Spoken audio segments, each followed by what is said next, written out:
প্রিয় সাংবাদিক বন্ধুগণ, আপনারা দীর্ঘ সময় ধরে এখানে অপেক্ষা করেছেন। যে মামলার ব্যাপারে আপনারা তথ্য জানার জন্য এসেছেন সে বিষয়ে প্রসিকিউশনের পক্ষ থেকে আপনাদেরকে আমরা কিছু প্রয়োজনীয় তথ্য জানাতে চাই।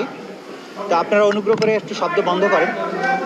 প্রিয় সাংবাদিক বন্ধুগণ, আপনারা জানেন যে আজকে আইসিটিভিজি কেস নাম্বার 2/2024 সেই মামলাটির আজকে একটা নির্ধারিত তারিখ ছিল। সেই মামলাটি হচ্ছে শেখ হাসিনা, আসাদুজ্জামান খান কামাল এবং চৌধুরী আব্দুল আল মামুন, তিনজন আসামির বিরুদ্ধে।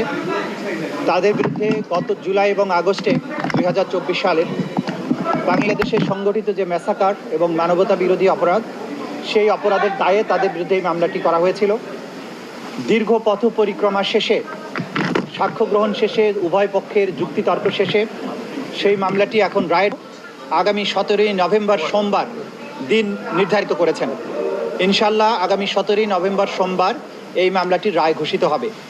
এই মামলাটি চূড়ান্ত পর্বে আসার পেছনে আমাদের প্রসিকিউশনের যে সমস্ত সদস্যবৃন্দ অক্লান্ত পরিশ্রম করেছেন, তাদের প্রতি আমাদের তদন্ত সংস্থার যে সমস্ত তদন্তকারী কর্মকর্তাবৃন্দ তারা অক্লান্ত পরিশ্রম করেছেন এটাকে একটা যথাযথ প্রক্রিয়ার মধ্যে নিয়ে আসার জন্য, তাদের প্রতি ভিকটিম পরিবার, সাক্ষী যারা দিয়েছেন, যারা নেপথ্যে কাজ করেছেন, সর্বোপরি বাংলাদেশের সাধারণ মানুষ যারা এই বিচার প্রক্রিয়ায় আমাদেরকে পেছনে থেকে সমর্থন করেছেন, সাহস জুগিয়েছেন, তথ্য দিয়েছেন এবং ধৈর্য ধরে আজকে এই মামলাটিকে রায়ের পর্যায় পর্যন্ত নিয়ে আসার ব্যাপারে ভূমিকা পালন করছেন, সেই গোটা জাতির প্রতি প্রসিকিউশনের পক্ষ থেকে আমাদের গভীর কৃতজ্ঞতা, শ্রদ্ধা এবং ভালোবাসা জানাচ্ছি।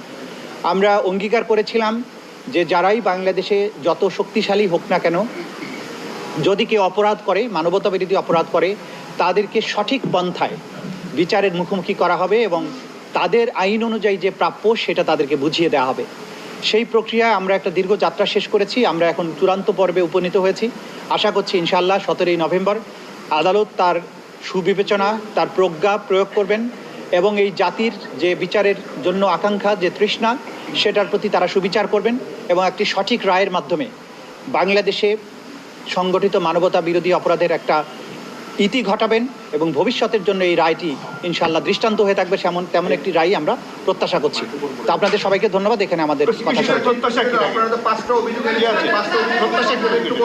শুনতে। আমরা এখন আর অতীতে বহুবার আপনাদের এই বিষয় নিয়ে কথা বলেছি, কি অভিযোগ ছিল।